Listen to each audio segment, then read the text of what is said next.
Bueno, paz de Cristo, jóvenes, vamos a continuar en este caso pues con lo que vendría siendo ahora sí que la parte 2 de la iglesia oriental. Ya vimos un poquito acerca de lo que estaba sucediendo ahí en aquellos lugares, un lugar o una situación bastante complicada en cuanto a temas teológicos y demás. Y vamos a ver, Alejandría ganó, por así decirlo, porque el antioqueño, Nestorio, pues fue condenado como hereje, lo envían al exilio, y en el año 444, pues ahora sí que hubo otro hombre, Dioscoro sucede a Cirilo como patriarca de Antioquía, y lo cierto es de que pues la situación del problema ya estaba listo para volver a explotar, ya que pues este hombre era bastante rencoroso, por así decirlo, era ambicioso también. Él quería asegurar una especie de, vamos a llamarlo así, un triunfo definitivo y aplastante de Alejandría sobre los rivales de Antioquía y Constantinopla, y ojo, casi logra su propósito. Por lo tanto, tiene que ver alrededor de la persona de Éutiques. Éutiques es un monje, y este individuo pues ahora sí que lo que él busca, lo que él quiere fue de que tenía convicciones alejandrinas. Él vivía en Constantinopla y había un nuevo patriarca que era Flaviano. Entonces Éutiques pues fue acusado de herejía porque se negó a aceptar y atacar abiertamente ciertas partes o frases de la fórmula de la unión del año 433. En concreto, Éutiques negaba que Cristo existiera en dos naturalezas después de la encarnación. Ya hablamos acerca de esto, la naturaleza humana y la naturaleza divina. Y ojo, él también, por así decirlo, el tema de ser consubstancial a nosotros, pues le generaba conflicto. Entonces Éutiques empieza a atacar abiertamente la fórmula de reunión, porque en parte contaba con el apoyo de Dioscoro y del gran chambelán que era Crisapio. Crisapio era el chambelán, por así decirlo, era uno de los sirvientes del emperador Teodosio II, pero el emperador Teodosio II era una persona muy pusilánime, muy miedosa, y ahora sí que pues prácticamente le dejaba el gobierno a este tipo. Entonces él está convencido de que lo apoyaba gente poderosa. Éutiques se presenta de una manera muy arrogante en un sínodo que había sido convocado por el obispo Flaviano de Constantinopla, pues para tratar acerca de estas acusaciones que se hacían, pues ahora sí que hacia él. Entonces lo cierto es de que él no sabía que Dioscoro, que era el obispo de Antioquía, estaba a favor de que él fuera condenado para poder pelearse con Flaviano. Entonces Éutiques creía, o él pensaba, que las autoridades imperiales estaban a su favor, cuando la realidad es de que estos tenían instrucciones de asegurarse que el sínodo lo condenara. O sea, pobrecito el individuo, creía que no lo iban a condenar, pero resulta que sí. Entonces Dioscoro sale en defensa suya, diciendo que Flaviano pues lo había acusado injustamente. Después el caso de Éutiques lo vuelve en un motivo de pelea, de discordia. Entonces ya sea tanto él como Flaviano pues le escribieron a León el Grande, el Papa, y pues ahora sí que para apelar la decisión del sínodo que lo había condenado, y otro le apela para dar noticias acerca del sínodo y de las doctrinas de Éutiques. Entonces ahora sí que Dioscoro acusa de herejía a todos aquellos que salían a defender a Flaviano. Y ojo, supuestamente hubo oro alejandrino que pasó de las manos de Dioscoro a las de Crisapio. O sea, como que hubo ahí un tema de corrupción, ¿ok? Y pues ahora sí que lo que hizo el emperador es de que convoca un nuevo concilio allá en Éfeso en el año 449.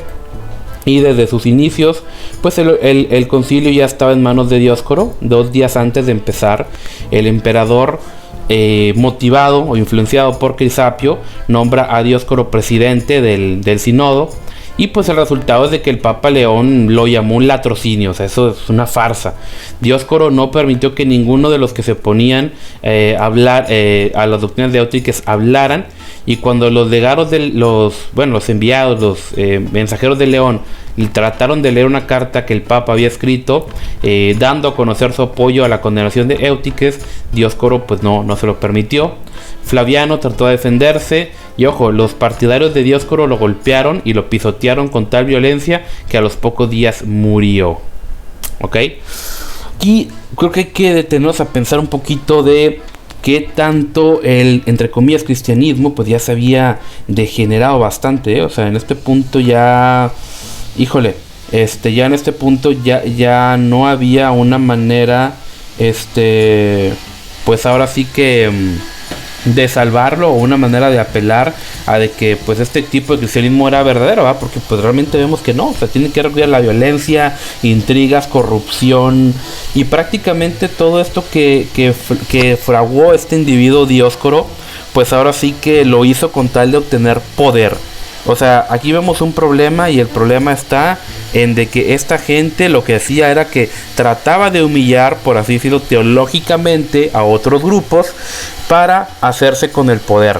O sea, realmente ya el objetivo ya no era, pues por así decirlo, llegar a la verdad, o tener sana doctrina, o hacer buena filosofía, o lo que tú quieras. No. El objetivo era humillar a los otros, era pelear, era armar intrigas, deshacerse de las personas que estaban en el poder en aquel entonces para poder usurparlo tú. Y ese es el problema que en su momento se condena en la Reforma. Entonces, en ese momento, lo que decía esta doctrina de Eutiques, la doctrina que en Cristo había dos naturalezas, fue condenada, y todos aquellos que así la condenaron o así la mencionaron, pues ahora sí que fueron declarados herejes.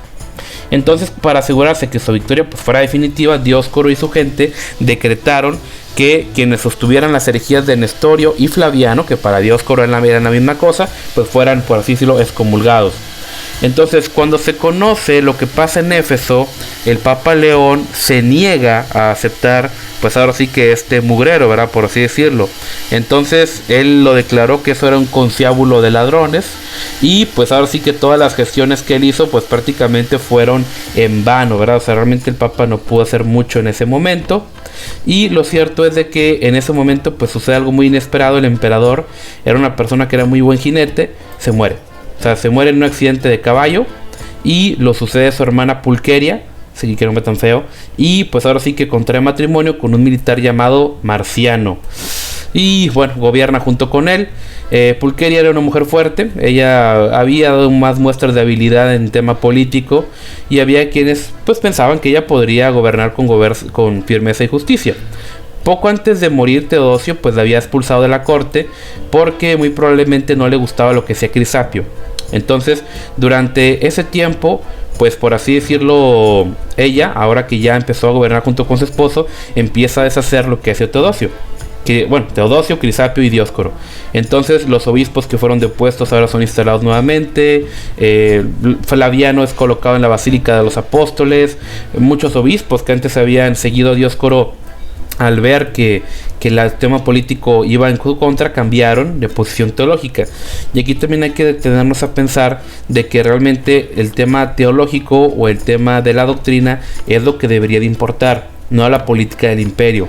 En este momento vemos como el hecho que el emperador se metiera en todo, pues ahora sí que genera mucho conflicto, genera mucho problema, ¿ok? Después vemos también otro punto muy importante, que pues ahora sí Pulqueria y Marciano convocan un nuevo concilio que se deben de unir en Nicea en el año 451, pero que por algunas circunstancias se va a Calcedonia, y este se le conoce como el concilio o el cuarto concilio ecuménico, al que acuden 520 obispos, un número muy grande. Y lo cierto es de que la carta de León, pues que se había prohibido que se leyera en Éfeso, pues fue leída. Muchos presentes declararon que pues sí, eso era correcto, en el cual decían que pues sí, en Cristo hay dos naturalezas, la humana y la divina, unidas en una sola persona, ¿ok? Entonces, pues hasta ese punto pues se podría considerar que eso fue parte de la cristología ortodoxa. Pero pues lo cierto es de que ahí redacta un artículo que es el elemento de fe, una definición de fe, este elemento, y pues ahora sí que dice lo siguiente. Dice muchas cosas, yo no lo voy a leer todo, obviamente, no se lo voy a citar todo, ya les tocará a ustedes, pero dice, siguiendo pues a los santos padres, enseñamos a todos a una voz que ha de confesarse uno y el mismo Hijo, nuestro Señor Jesucristo, el cual es perfecto en divinidad y perfecto en humanidad, verdadero Dios y verdadero hombre, de alma racional y de cuerpo. Luego viene más texto y dice, y en los últimos días nosotros, y por nuestra salvación, de la Virgen María, la Madre de Dios, bueno, que es el vocablo Theotokos, según la humanidad, uno y el mismo Cristo, Hijo y Señor unigénito, en dos naturalezas, sin confusión, sin mutación, sin división, sin separación y sin que desaparezca la diferencia de las naturalezas por razón de la unión, sino salvando las propiedades de cada naturaleza y uniéndolas en una persona e hipóstasis, no dividido en dos personas, sino uno y el mismo Hijo unigénito Dios, Verbo y Señor Jesucristo, según fue dicho acerca de él por los profetas de antaño, y nos enseñó el propio Jesucristo y nos lo ha transmitido el credo de los padres. Entonces pues ya, yo no lo voy a leer todo, nada más es lo que les comento, y lo cierto es de que esta declaración pues no tiene mucha diferenciación del tono sencillo de los evangelios. Y también en este punto digo, hay que ver, todo ese tema de yo, como yo lo comento, la aferración, por así decirlo, en lo que vendría siendo en entender a Dios o en ver a Dios, ahora sí que de una manera más filosófica, o sea, tratar de encasillar a Dios, tratar de encasillar a Dios en tendencias humanas o en definiciones humanas, yo creo que es algo muy peligroso. Y repito, son cosas de que pues al final de cuentas no cambian nada, o sea, muchas de las cosas no cambian nada, por así decirlo, en cuanto a la manera en cómo vivimos nuestra relación con Dios, ¿verdad? Sabemos que siempre va a haber un misterio y nunca vamos a alcanzar a entenderlo todo, y como lo platicábamos en la clase y tal vez lo seguiremos comentando, ni siquiera cuando estemos allá en la gloria vamos a entender por completo todo lo que es Dios y la inmensidad, porque realmente, pues Dios es Dios, o sea, Dios no es lo que usualmente creemos que es, Él es mucho más. Él nos ha dado a revelar lo que nosotros podemos entender de Él y lo que podemos asimilar de Él. Sin embargo, hay muchas cosas que no sabemos de Él y muchas cosas que realmente nunca vamos a saber. Y creo que el tratar de encasillarlo eso en cuestiones humanas es un error horrible. Después también vemos otro punto muy importante, y es de que, ojo, la doctrina cristiana pues parte de la base de que Dios se hizo hombre, Jesucristo. Entonces aquí llegaban muchos teólogos a preguntarse cómo podían unirse la divinidad y la humanidad cuando la humanidad pues era mala, ¿verdad? Que supuestamente ambos elementos estaban concebidos en términos de mutua oposición. Repito, quieren encasillar a Dios en términos humanos. Entonces, lo cierto es de que a lo mejor si la iglesia, y ojo, esto lo comenta en su momento Justo González, de que si la iglesia hubiera visto a Dios desde la perspectiva como la vio Ireneo en su momento, o como la Biblia nos enseña a ver a Dios, en vez de como lo vieron los filósofos, tal vez otra cosa hubiera cambiado, o el desarrollo de la cristología sería otro, ¿ok?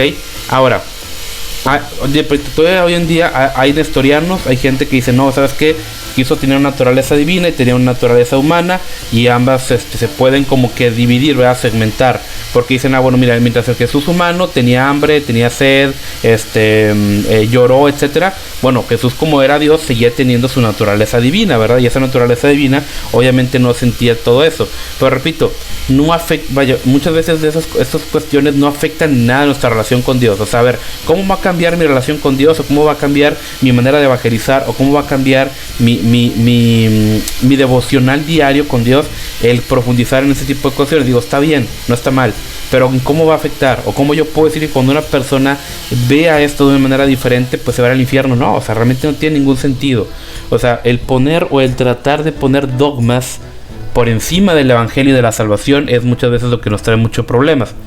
Después de esto hubo por así decirlo, otro grupo que muchos no quedaron satisfechos con los resultados. O sea, muchas personas no les gustó el resultado y se llamaron los monofisitas. ¿Ok? Los monofisitas, que viene de dos raíces que significan una sola naturaleza. O sea, ojo, esta gente se negaba a aceptar la doctrina de que había dos naturalezas en Cristo. O sea, una naturaleza humana y una divina. Decían, no, solamente hay una naturaleza. Que repito, muchas de esas cuestiones no tienen ningún sentido. Pero bueno, vamos a ver qué es lo que hicieron. Después de estos concilios, concretamente, vemos que estos monofisitas pues empiezan a dividir, se empiezan a segmentar. Y concretamente hubo iglesias que se negaron a aceptar el concilio de Calcedonia y por lo tanto pues tomaron el nombre de los monofisitas.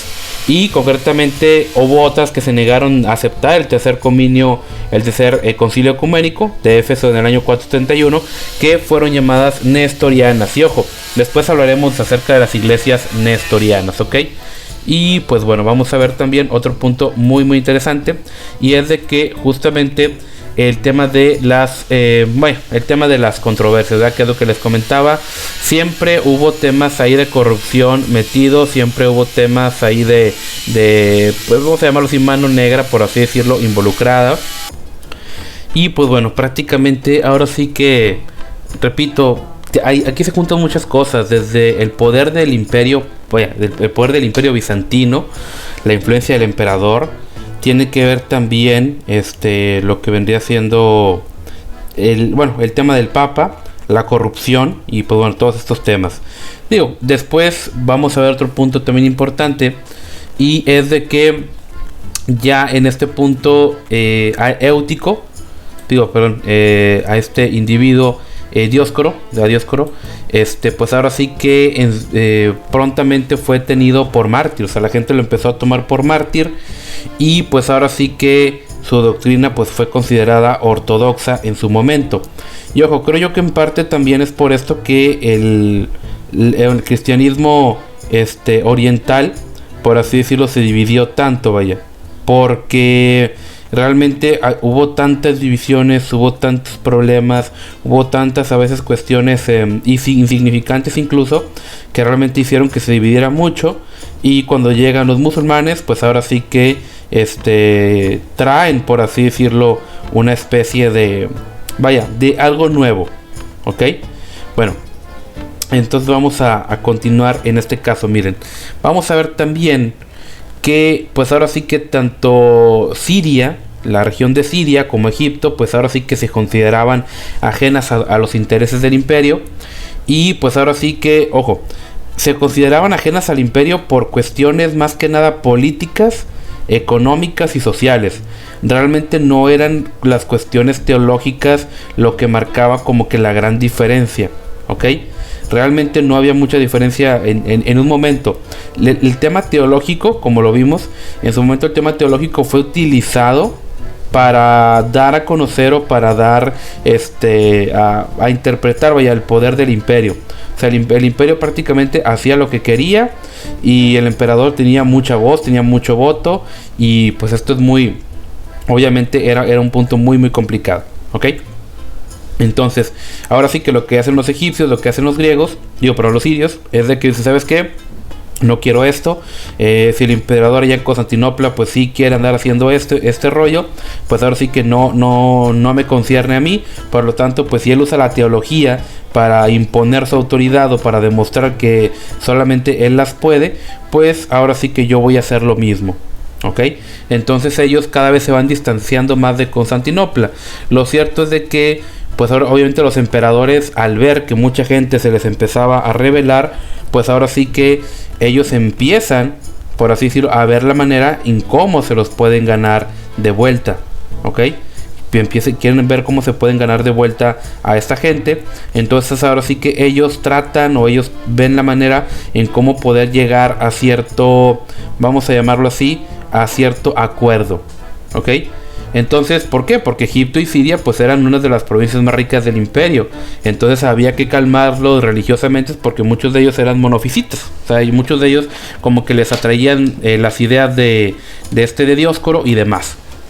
Entonces, lo cierto es de que, repito, el emperador, en vez de atender las causas políticas, sociales, económicas por las cuales la gente no estaba contenta, pues se decide a atacar la cuestión por un tema teológico, una fórmula teológica, ¿ok?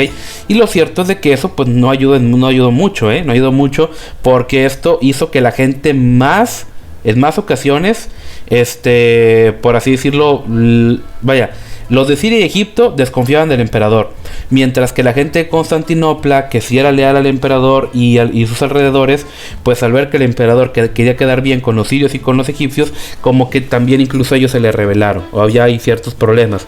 Lo cierto es de que un emperador, que fue Zenón, trata de tomar el tema, y pues ahora sí, bueno, más bien fue Basilisco. Había destronado a Zenón en el 476, 25 años después del concilio de Calcedonia, y este individuo, Basilisco, publicó un edicto en el que se convocaba un nuevo concilio, se anulaba Calcedonia y demás. Nunca tuvo lugar porque después Zenón vuelve a recobrar el trono, y lo cierto es de que Zenón, pues él quiere ganarse la buena voluntad, quiere ganarse a los monofisitas más moderados allá por el año 482 en un edicto que de unión, que se conoce como el Enoticón. Entonces él contaba con el apoyo del patriarca Acasio de Constantinopla, que pues había ganado el respeto de los defensores de Calcedonia, etc. Y la solución de Zenón era pues simplemente, ¿sabes qué? Si todos concordamos en algo, si todos tenemos alguna idea parecida, pues vamos a ver en cómo podemos conciliar, Entonces, lo cierto es de que lo que hizo Zenón, el edicto de Zenón, en vez de promover la unidad de la iglesia, la divide más. O sea, pues vemos aquí un elemento bastante interesante. Y repito, aquellos que se oponían a Calcedonia, que eran los monofisitas, ellos insistían en la naturaleza única del Salvador, al decir que pues en virtud de la encarnación la humanidad de Cristo quedaba absorbida por la divinidad, de tal modo que era erróneo referirse a la humanidad de Cristo como tal. Repito, cuestiones ya más filosóficas, Y pues también había, estas ideas daban puerta abierta pues al nestorianismo. Y lo cierto es que Zenón rechazaba claramente el nestorianismo. O sea, decían, bueno, está bien, él rechaza a Nestorio, está bien. Mientras que había unos monofisitas que no estaban satisfechos, ahora sí, que mientras no se condenara la doctrina de las dos naturalezas, Entonces, lo cierto es de que Zenón divide a los monofisitas, porque una parte de los monofisitas decía, sí, vamos a publicar vamos a llamarlo así, la unidad, vamos a publicar la unidad y vamos a llamar a todos los cristianos a la antigua fe. Es decir, Zenón dijo, ¿sabes qué? Pues sí, están peleando entre todos, bueno, que todo sea como estaban antes, imaginen que no hay concilio Calcedonia, imaginen que no hubo nada, bueno, vuelvan a esa fe, y ya. Entonces, obviamente eso a mucha gente no le gustó. A muchos no les gustó y se dividieron más los monofisitas. Estaban los monofisitas que decían, está bien, vamos a reconciliar. Y estaban los monofisitas un poquito como que más extremos que decían, no, es que la cuestión no ha quedado zanjada, es que la cuestión no ha quedado resuelta. Entonces aquí, pues ahora sí que vemos esta situación. Después vemos que hubo otro elemento. Hubo un cisma. El Papa Félix III, pues ahora sí que se opone al edicto imperial por varias razones. La primera es de que pues él no menciona la doctrina de las dos naturalezas, pues ahora sí que de Cristo, que era un acuerdo que ya se tenía, al cual ya se había llegado, por así decirlo, y pues ahora sí que de tiempos antiguos pues ya había sido parte de la iglesia occidental. Y después el Papa también insiste en que el emperador no puede tomar parte, no puede tomar lugar en pues lo que vendría siendo las doctrinas de la iglesia, que ojo, eso está bien, o sea, eso está bien aproximadamente, pero pues el problema es de que pues no siempre se hacía, entonces vamos a continuar. También es importante ver que en este momento lo que hizo Félix es de que excomulga, el Papa Félix III excomulga a lo que vendría siendo Acasio, y pues ahora sí que es llamado el cisma de Acasio. O sea, es decir, las iglesias de Oriente y Occidente se separan en el año 519, fue el primer cisma. Bueno, vamos a llamarlo así, primer cisma. Después habría otros y pues bueno, ya después los platicaremos. Después el emperador Justino y el Papa Hormisdas llegan a un acuerdo en el que se confirma la autoridad del concilio de Calcedonia y la epístola dogmática de León, la carta que mandó León. Además, pues ahora sí que todos los obispos que habían sido depuestos por no estar de acuerdo con Zenón fueron restaurados. Repito, aquí ya vemos muchos problemas. O sea, vemos de que hoy hay un concilio, a mucha gente no le gusta, a otros sí les gusta, se excomulgan entre ellos, se pelean entre ellos. O sea, vaya, esta parte ya vemos como si ese tipo de situaciones dan una muy mala imagen de la iglesia. Eso sí hay que reconocerlo, dan una muy mala imagen de la iglesia en muchos de los casos, y mucha de la manera en sí la cuestión no siempre es el problema, sino la manera en cómo lo están tratando, por así decirlo. ¿Ok? Vamos a ver. Justino muere en el año 547 y pues le sigue su sobrino Justiniano. Justiniano fue un emperador bizantino muy hábil, una persona muy inteligente, una persona con mucha capacidad política, diplomática y demás. Y bueno, algunos se le conocen como el mejor emperador bizantino como tal. Y lo cierto es de que pues ahora sí que durante su reinado él envía a sus generales Belisario, Narcés y otros que conquistan las costas de África, España y la parte de los godos que habían ocupado en Italia. Y una vez más el Mediterráneo pues se volvió otra vez un lago romano, ¿sí? Aunque ojo, los gobernantes que vivían o que según gobernaban bajo el nombre del Imperio Romano eran, pues ahora sí, hablaba griego, vivía en Constantinopla y demás, ¿verdad? Bueno, también está otro punto muy importante, que parte de la situación, ahora sí que de restaurar la gloria perdida, la gloria caída de Roma, pues ahora sí que Justiniano se propone, pues ahora sí construir un elemento que vamos a llamarlo así, que dé honor, vaya, a esa gloria. Ahí es cuando manda a crear Santa Sofía y él le dice a sus constructores de que realmente él quiere crear una catedral, un lugar nunca antes visto, que nunca antes haya visto nada igual. Entonces él crea la catedral de Santa Sofía, la pueden buscar en Google, sí, Santa Sofía como tal. Y cuando él termina la obra, pues ahora sí se dice la leyenda, tradición, que dice: Salomón, te he superado, ¿ok? Y pues ahora sí que lo cierto es de que Justiniano dijo, ¿sabes qué? Pues es momento de codificar el sistema legal del imperio. Entonces ahora sí que él le encarga a un hombre llamado Triboniano que pues en este momento los historiadores comentan que pues ahora sí que la jurisprudencia que en su momento crea este individuo Triboniano por orden de Justiniano, pues es comparable también a Santa Sofía. Recordemos que parte del derecho que tenemos hoy en día es heredero del derecho romano. El derecho romano influenció mucho la manera en cómo vemos hoy en día las leyes.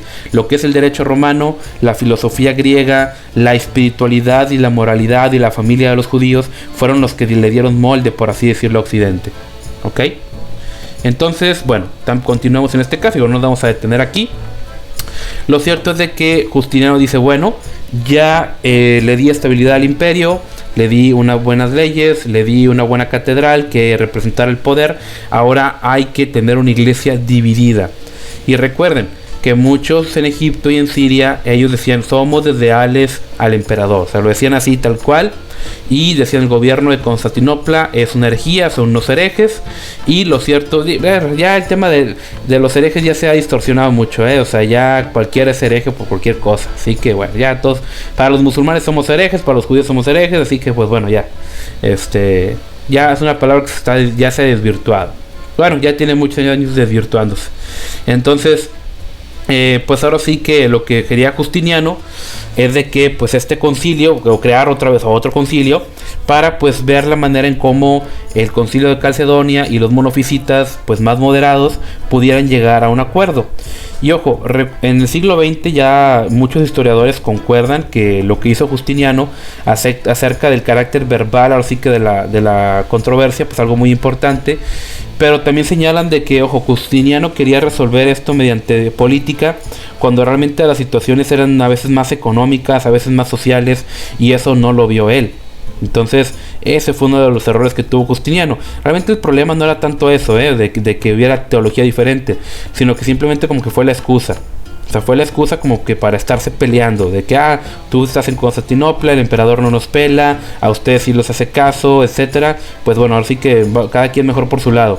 Pero había más temas políticos. Es como si hubiera una teología, o si hubiera una división en teología de las iglesias del norte con las del sur, cuando el problema sería más económico. Más o menos así es lo que pasó, ¿ok?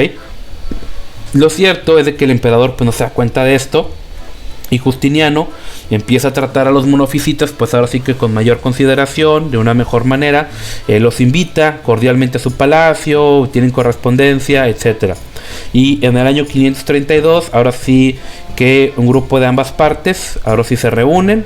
Y el resultado de esta conferencia, pues de que León de Bizancio, un teólogo calcedonense, estaba presente. Había obispos monofisitas y pues muchos de ellos declararon que estaban convencidos y que estaban dispuestos a aceptar la fórmula de Calcedonia. El propio Justiniano presidió algunas sesiones, por así decirlo, y pues él dijo, ¿sabes qué? Pues es más fácil de lo que yo pensé, ¿verdad? Lograr un acercamiento entre los calcedonenses y los monofisitas, o la mayoría. Después, al año siguiente, el emperador publica su confesión de fe, en la que no hace uso de la frase dos naturalezas, se mostraba ortodoxo, y el objetivo era atraer a los monofisitas. Pero ahora sí que tenemos aquí otro problema, porque en aquella situación, por así decirlo, en aquella se da un problema, que surge una nueva controversia. Es la controversia de los 3 capítulos. ¿Qué es esta controversia? Porque en la conferencia de Constantinopla y hubo muchas conversaciones con los jefes monofisitas, Justiniano se percató que esto no se oponían tanto al concilio de Calcedonia como a las enseñanzas de los teólogos antioqueños que parecían formar el trasfondo de ese concilio. Es decir, el problema era más personal con las ideas de ciertos teólogos más que con el concilio en sí. Por eso se empiezan como que a pelear. Entonces, concretamente esos teólogos eran Teodoro de Mopsuestia, Teodoreto de Ciro y Ibas de Edesa. Ya estaban muertos, ya estaban muertos, y sus doctrinas o enseñanzas no eran una doctrina oficial de la iglesia, pero el concilio de Calcedonia bebió de ellos, ¿ok? Entonces lo que les preocupaba a los monofisitas era que las obras de estos teólogos pues ahora sí encontraran lugar cuando éstas se acercaban mucho al nestorianismo, ¿ok? Y pues ahora sí todos eran teólogos antioqueños, y pues esto también revive ciertas rivalidades entre los antioqueños y los alejandrinos, ¿ok? ¿Qué hizo el emperador? En este caso lo que hizo, pues para no condenar ahora sí que las obras de otros, él dijo, dice, es que ¿por qué no condenamos a esos 3 teólogos y ya garantizamos la unión? Y es lo que hizo Justiniano. Promulga edictos en el año 544 y en el año 551, y muchas veces muchos teólogos, por así decirlo, recibieron el nombre de los 3 capítulos. Los obispos orientales principales aceptaron los edictos, aunque algunos de ellos lo hicieron pues bajo una presión imperial. En Occidente hubo otras, por así decirlo, reacciones distintas, pues temían que esta condenación era un paso hacia la condenación del concilio de Calcedonia. Y el Papa Vigilio, que era un títere de la emperatriz, carecía de fuerza moral, y pues en su momento va a Constantinopla y al final de cuentas termina cediendo, o sea, termina a la presión imperial.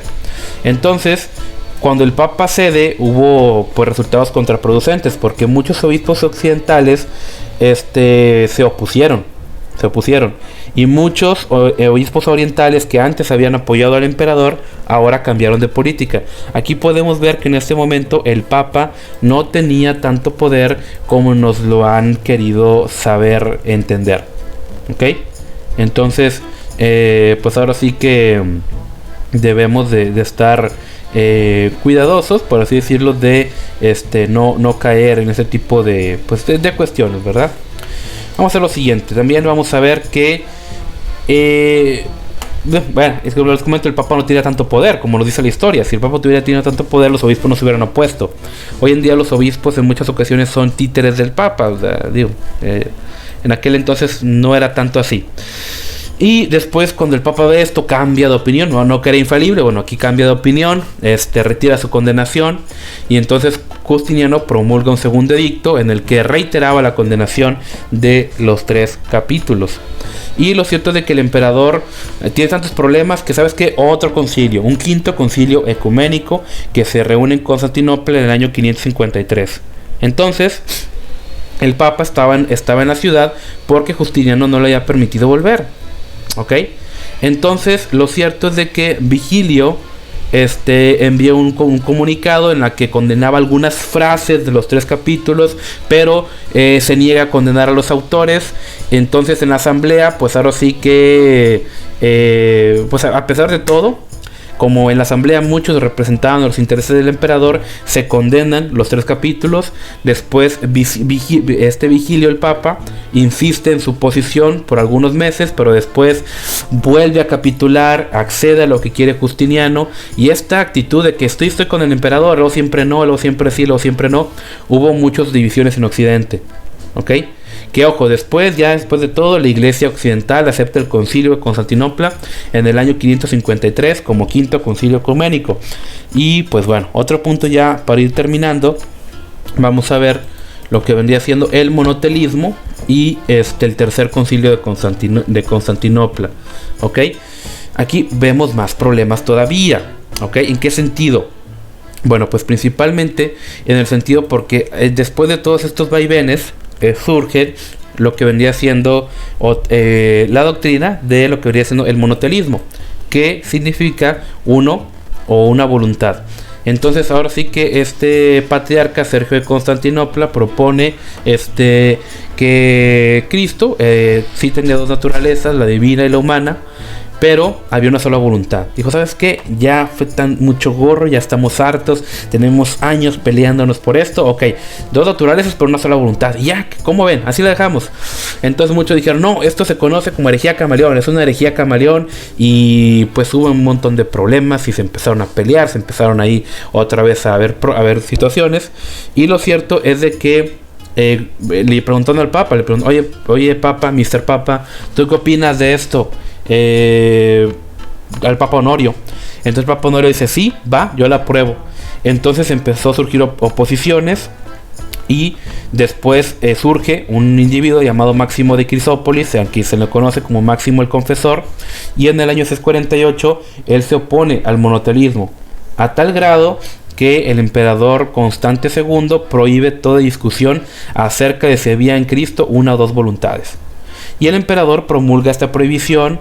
Y ojo, ¿por qué entonces el imperio ya no tiene tanto interés en reconciliar a la iglesia? Por una razón muy sencilla. Porque Siria y Egipto ya habían caído en manos árabes, ya habían sido conquistadas por los musulmanes, ¿ok? Y pues ahora sí que en este punto, saben que pues ya para qué peleamos Egipto y Siria, donde estaban los monofisitas, ya que ellos se encarguen de sus problemas entre los árabes. Y pues ahora sí que después de esto se tuvo como consecuencia el sexto concilio ecuménico reunido en Constantinopla en el año 680 y 681.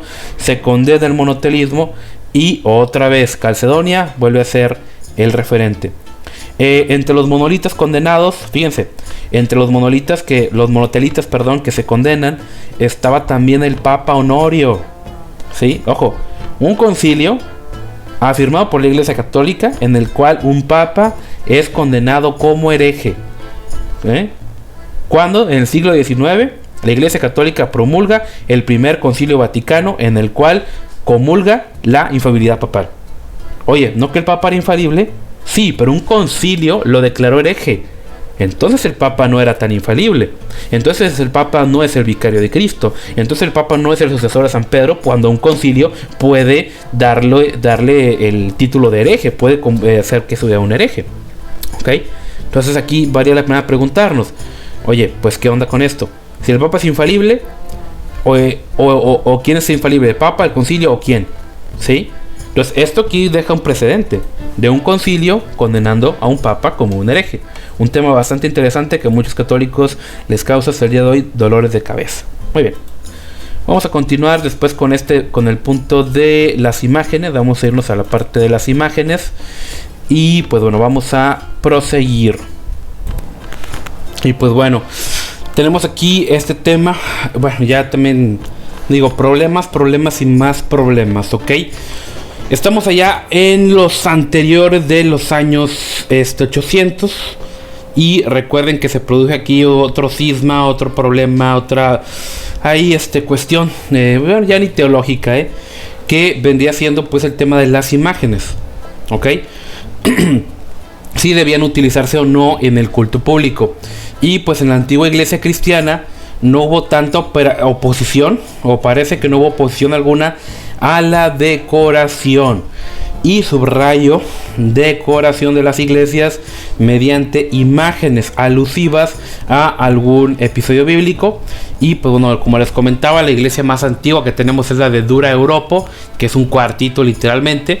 Y pues ahora sí que como ya les comentaba, mucha gente no sabía leer y escribir, mucha gente no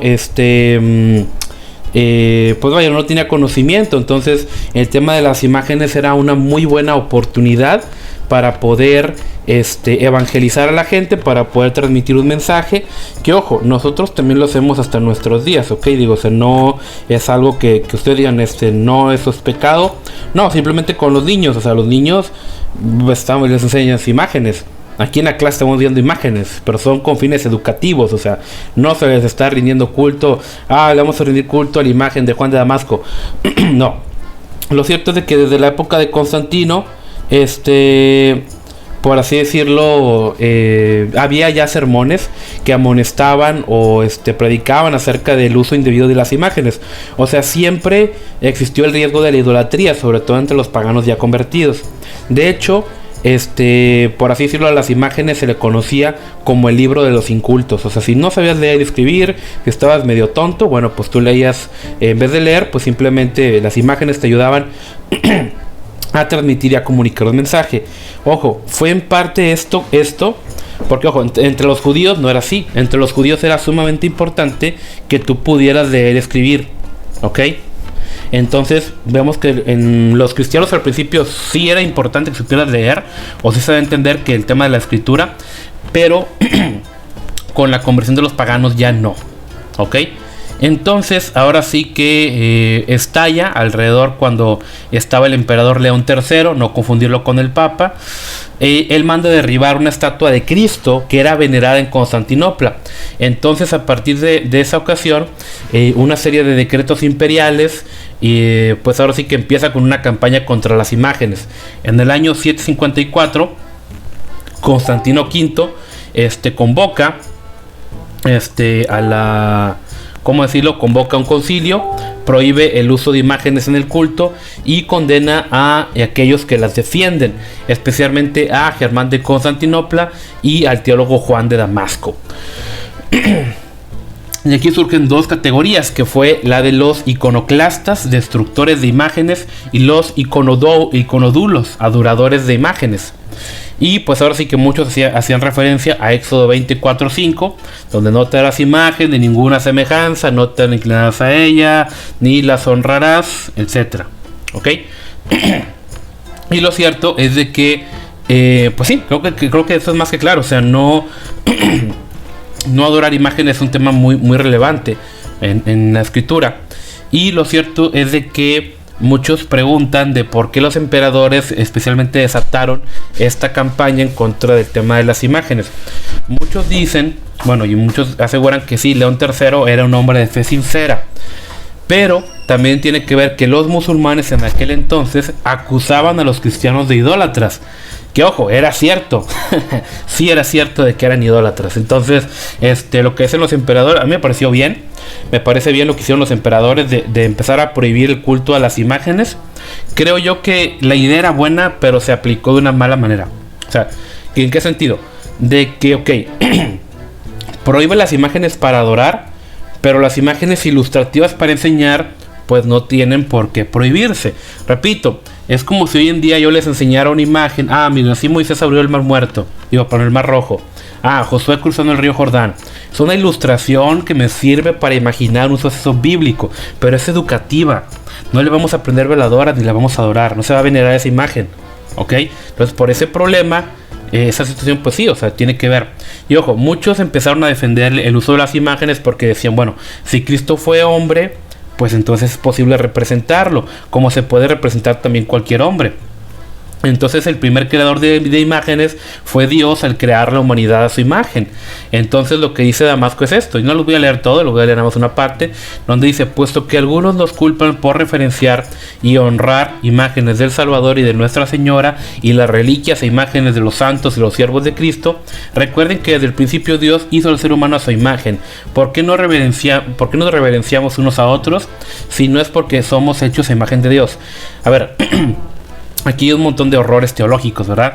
Para empezar, Dios no creó imágenes, o sea, Dios creó cosas, o sea, Dios creó seres, y Dios los creó con un propósito, y le dijo a esos seres que no se hicieran imágenes de Él para adorar. O sea, en sí la imagen no era el problema era la adoración como tal de esas imágenes, ¿ok? Y no tiene nada que ver con que yo respete a una persona a que yo adore o honre la imagen de una persona. O sea, no tiene nada que ver. Entonces, por ese lado, pues sí, es un tema bastante interesante. Entonces él también comenta: los padres, viendo que no todos saben leer ni tienen tiempo para hacerlo, aprobaron la descripción de estos hechos mediante imágenes, para que sirvieran a manera de breves comentarios. O sea, está bien. Yo digo que está bien usar las imágenes para enseñar, por ese lado no hay ningún problema. El problema es cuando ya esa imagen la pones en una iglesia, vas y le besas los pies, o le pones veladoras y le pides cosas. Eso ya es idolatría, o sea, literal. Entonces, ese sí es un problema. Entonces ahí, por así decirlo, la iglesia se empieza a dividir, la iglesia en Oriente, y cuando el imperio cae en la emperatriz Irene, esta cambió la política imperial respecto a las imágenes, y entre ella y el patriarca Tarasio de Constantinopla y el papa Adriano, patriarca Tarasio y el papa Adriano convocan un concilio, otro concilio en Nicea en el año 787, que es el séptimo concilio ecuménico, y este concilio restauró el uso de las imágenes en las iglesias, al mismo tiempo que estableció que no eran dignas de adoración debida solo a Dios. En griego, adoración a Dios era latria, pero sí dicen que hay que tener una adoración o veneración inferior, dulia. Yo, repito, creo que eso estaba mal. O sea, eso de adorarlas o venerarlas, pero en un escalón abajo, no. O sea, creo yo que ahí hubo un error. Por eso sí, hoy en día los ortodoxos no adoran tanto las imágenes como los católicos, pero pues sí hay ciertos elementos. De hecho, el día de hoy, todas las iglesias ortodoxas de origen bizantino celebran esta fiesta de la ortodoxia, ¿ok? Y de hecho, en Occidente no hubo como tal un movimiento así iconoclasta, pero los reyes carolingios se negaron a aceptar las decisiones del séptimo concilio, porque en latín no había un término para traducir latria y dulia del griego. Entonces, lo que muchos francos temían era que el concilio había dicho que las imágenes debían ser adoradas. Después, cuando esto quedó aclarado, la mayoría de la cristiandad aceptó la autoridad del concilio de Nicea en el año 187, ¿ok? Entonces, pues ahora sí que en este punto, vaya, yo desde mi punto de vista, y ojo, aquí ustedes se tienen que hacer sus ideas, sus puntos de vista personales, pero yo creo que estuvo mal eso de incluir el dulias o veneración. Yo hubiera incluido solo con motivos educativos o solo con motivos didácticos. Creo que hubiera sido una mejor manera de expresarlo, porque sí se da a entender a muchas malinterpretaciones, o sea, sobre todo entre la gente ignorante. Y pues bueno, estos son los primeros 7 concilios ecuménicos, que muchas cosas fueron muy complejas, muy confusas, y ahora sí que usualmente que a lo largo de la Edad Media, pues casi todos los cristianos, tanto orientales como occidentales, aceptaron la autoridad de estos concilios, y pues ahora sí que solo algunos cristianos que estaban fuera de las fronteras del Imperio Romano, pues negaron estos concilios. Fíjense, en la época de la Reforma, la mayoría de los reformadores aceptó al menos los primeros 4, ¿sí? Entre 3 y 4 concilios fueron los que se aceptaron. Ya después, muchos son la mayoría de los protestantes admitimos autoridad. Repito, nosotros sí adaptamos algunas cosas. Creemos en la Iglesia Universal, creemos que hay un solo Cristo, creemos que hay un solo Dios, creemos que solamente hay una iglesia universal. Esta iglesia universal no está delimitada por denominaciones, sino que somos un solo cuerpo en Cristo, independientemente de las denominaciones. Creemos también que las naturalezas de Cristo son inseparables, o sea, es decir, no somos nestorianos. Creemos que sí, Cristo es 100% Dios, 100% hombre, y fuera de eso no hacemos ninguna separación. Aunque mucha gente no lo sabe, pero sí, la Iglesia Apostólica adhiere a esta idea. En el tema de las imágenes no estamos de acuerdo con eso, a pesar de que, bueno, él fue el séptimo concilio y demás. Y pues ahora sí que, si acaso el único tema en el cual pues ahora sí que no estamos al 100% de acuerdo es el tema de la definición tradicional de la Trinidad, que ojo, no somos los únicos, porque ya ahorita dentro de movimientos trinitarios ya muy antiguos empiezan a surgir dudas y empiezan a surgir ideas, porque incluso dentro de la Trinidad hay varias definiciones de Trinidad. Están los trinitarios económicos, los trinitarios creo que sociales, hay varias ramas incluso dentro de la Trinidad, que son temas muy complejos, los temas de dogmas y el entendimiento de Dios, pero pues al final de cuentas creo yo que lo que nos une es la fe en Cristo. Creemos que Cristo vino en carne, sí. Cristo es Dios, sí. Cristo murió y resucitó de entre los muertos, sí. Solamente a través de Cristo salvación, también. Solamente la fe es necesaria para ser salvo, también. Entonces, en lo esencial, sí estamos de acuerdo. En temas complejos, filosóficos, tal vez podamos tener nuestras diferencias, pero pues ahora sí que nos amamos y somos parte del cuerpo de Cristo, y creo yo que ese tipo de divisiones, más que fomentarlas, tenemos que dialogarlas de una manera civilizada para tratar de llegar a un entendimiento y una mejor colaboración, creo yo. Por ese lado, pues ahora sí que todos somos el cuerpo de Cristo en cuanto a los que realmente creen en esto que les comento, lo fundamental. Quienes no podrían considerarse, por ejemplo, tal los hijos de Jehová, los mormones, los católicos, son idólatras y otras ramas más por ahí medio raras que empiezan a surgir, pero pues gracias a Dios, pues uno como cristiano tiene que entender, por así decirlo, que pues sí, somos un solo cuerpo en Cristo. Y después hay que entender que después de estos 7 concilios ecuménicos no tuvo representación de las iglesias orientales, por lo tanto no los aprueban. ¿Ok? Pues sí, algunas iglesias de la Reforma aceptaron los 7 concilios. Después de esos 7, pues no, ya no hubo concilios ecuménicos porque los orientales ya no estuvieron, o ya la iglesia católica estaba muy contaminada. Y repito, muchos niegan o pelean estos concilios porque muchos fueron dados por temas más filosóficos o fueron temas ya relacionados a la autoridad del Papa, y había muchos problemas. Entonces pues a veces es confuso meterse en ese tipo de cuestiones. Bueno, entonces vamos a continuar.